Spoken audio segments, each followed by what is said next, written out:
कोणतंच बाळ 1.5 किंवा 2 वर्षामध्ये आईला दूर सोडून असं राहत.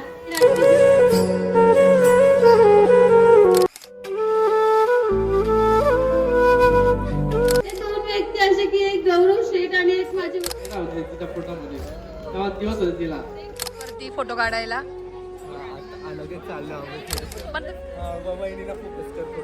काका बघितला का आपल्याला तर पोरगी शोधावी लागेल ही role.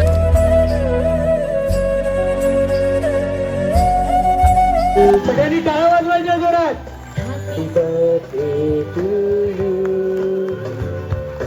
Happy birthday to you. Happy birthday, dear girl.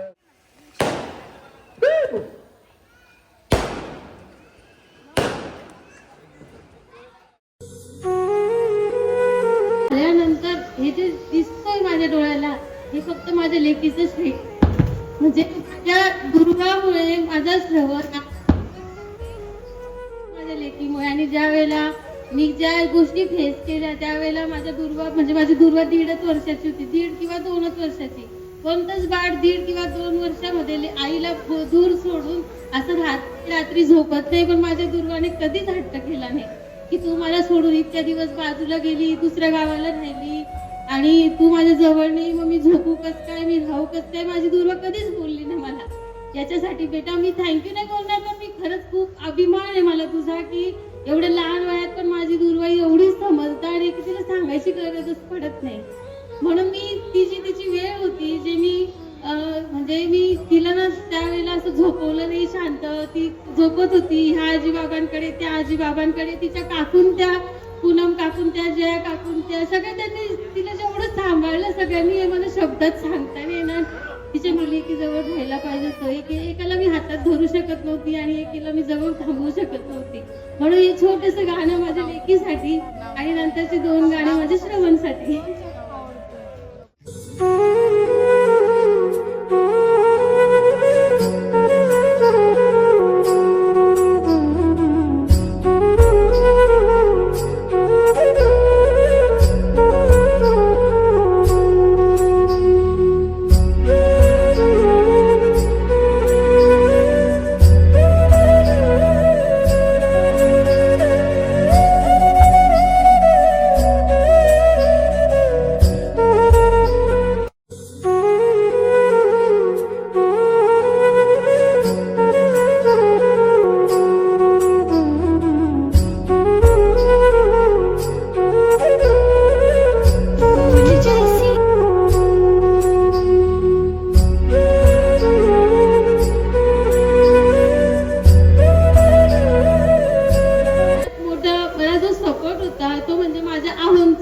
त्यांचा विश्वास कधीच तुटला नाही.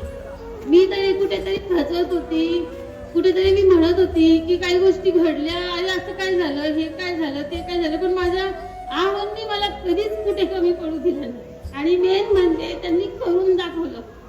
एक म्हणतात ना आपण की शून्यातून विश्व निर्माण केलं. आज माझ्यासाठी खूप खूप अभिमानाची गोष्ट आहे की त्यांनी करून दाखवलं. आणि ज्या ज्या गोष्टी काही घडल्या आहे मी काही करू शकत नव्हती, माझी हिंमतच नव्हती काही करायची. पण हे सगळं मी जे करू शकते ते फक्त त्यांच्यामुळे.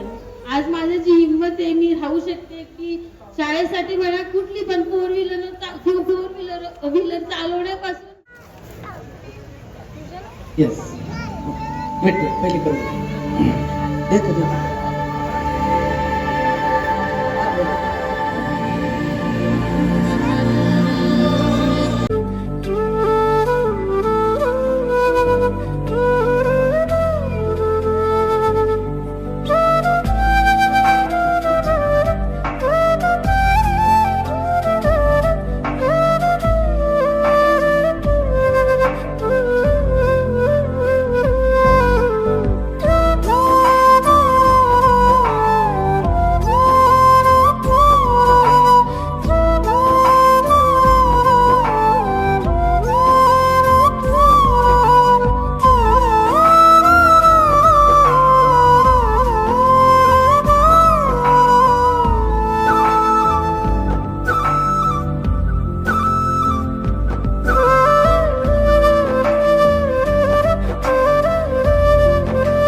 असल्याशिवाय हे घडू शकणार नसतं.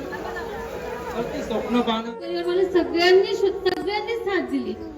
पण माझ्या आयुष्यात 2 व्यक्ती, म्हणजे मी असं म्हणत नाही, मला सगळ्यांनी, म्हणजे आमचे दीपक मामा राहू द्या, आमचे राहुल भाऊजी, ज्यांनी मला, असं नाही की मी रडायचे तर राहुल भाऊजी नेहमी मला म्हणायची की तुला फोन केलं की तू एवढ्या गोष्टीला रडते, म्हणून मी आता फोनच नाही करणार, म्हणून मी श्रवणची तब्येतच नाही विचारणार तुला, नेहमी मला असे बोलायचे. नंतर दुसरी गोष्ट अशी, म्हणजे जसं की सगळ्यांनी केलं, आत्या, त्याचे मामा, आज भाऊंनी औषध देण्यापासून माझ्या दुर्वाला सारखं तिला बरं नसायचं तेव्हा मी नसायची तिच्याजवळ, तर संजू मामा नेहमी तिला औषध द्यायचे. ती म्हणायची आहे मामा मला औषधच देतं, मी आता यांच्या घरी जाणारच नाही, नेहमी ती घाबरायची अशी. तर सगळ्यांनी मला साथ दिली, आई अण्णा सगळेच, मम्मी पप्पा, माझे 2 भाऊ, सगळ्यांनी साथ दिली. पण माझ्या आयुष्यातले 2 व्यक्ती, त्यांच्या पण आणि माझ्या पण, की त्यांच्यामुळे आम्ही रिस्क घेणं पण शिकलो आणि जगायला पण शिकलो. जगायला तर आमच्या यात खूप मोठा प्रसंग आला, त्याच्यावरच आम्ही शिकलो. पण ज्यांची जन्मतारीख पण एक आहे, त्यांचा स्वभाव पण एक आहे. ते 2 व्यक्ती असे की एक गौरव शेठ आणि एक माझे वडील, त्यांनी दोघांनी त्या वेळेला सोडलंय आम्हाला, थोड्याशा वेळेसाठी नाही, जे आहे ते त्यांनी केलंय. खूप खरंच भाऊ तुमचे पण खरंच खूप खूप आभार, आणि पप्पा तुमचे पण, दीपक मामा, ते सगळ्यांनी केलं त्यावेळेस तर माझी आता पायरा होते तिच्या पोटामध्ये, तेव्हा दिवस होते तिला, आणि ती त्यावेळेसच्या मम्मीच्या रूम मध्ये झोपायची आणि आम्ही त्यांच्या रूम मध्ये झोपायचो. इथपर्यंत त्यांनी आम्हाला सांगितलं. काही त्याचं डायपर बदलवण्यापासून सुद्धा मी बघितलं नाही, ते भाऊ करून घेत होते. म्हणजे एवढी परिस्थिती त्यांनी सगळं, आणि त्यांच्यामुळे एक हिंमत आली की नाही आपण करू शकतो, आपण करून दाखवू सगळं, आणि झालं.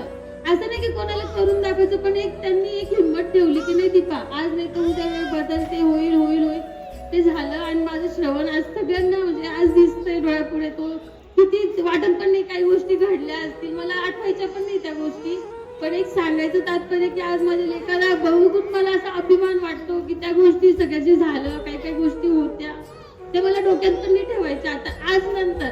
कारण मला त्याची इच्छा होती, मम्मी माझा बर्थडे असा करायचा, माझा एक पण फोटो नाही, तिचे एवढे फोटो आहे घरामध्ये, माझा तो बर्थडेच केला नाही, माझा तासच नाही. आता तू बोलणार नाही ना मला, नाही बोलणार ना, मग आवडलं तुला, रडायचं नाही बेटा, आता रडायचं नाही.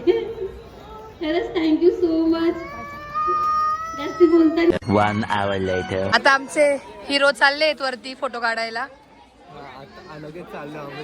पण तुम्ही वरती उभं राहिल तर तुमचा नंबर लागेल, नाही तर नाही लागणार. काय आहे, काय स्टाईल आहे वहिनी, स्टाईल. आणि हे जे काय कंटेंट बनवते हे फक्त आकाश दादाच्या फोन मध्ये, हे काय मला भेटणार नाहीये.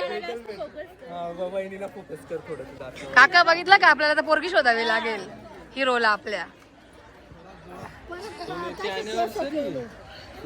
मग अॅनिव्हर्सरी आज, म्हणून तेवढं चमचम करताय ना.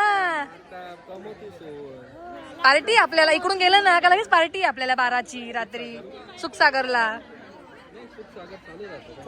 ते राहतं ना म्हणून तरी सुखसागर सांगितलं. हा जा आहे मी आहे. काय मग हे बघा पार्टी चेंज होऊन आली आज.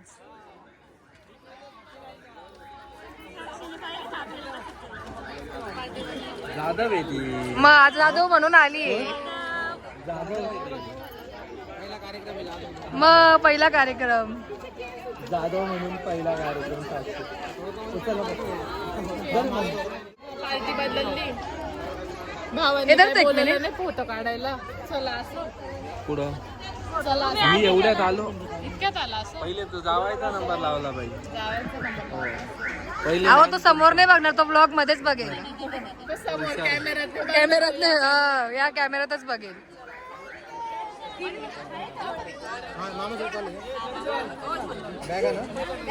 मुंबई वाटलं पाहिजे ना मुंबईचा. पण आज व्हाईट थीम होती, व्हाईट घालायला पाहिजे होतं. अच्छा काहीतरी घालून आलाय का? ओ हिरो दिसतो, हिरो. दृष्ट काढून दे. मीच काढते अशी. आता मी फोटो काढते यांचा, तू कॅमेरा घे हातात तुझ्या.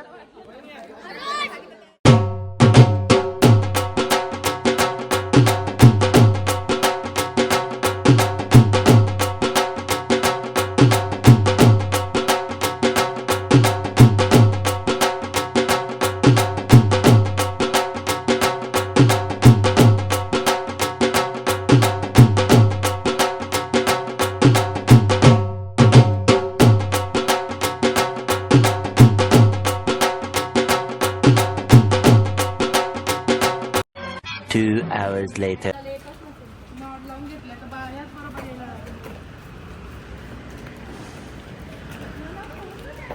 काय झालं तुरु तुरु एवढा तू हळू चालशील तर आम्ही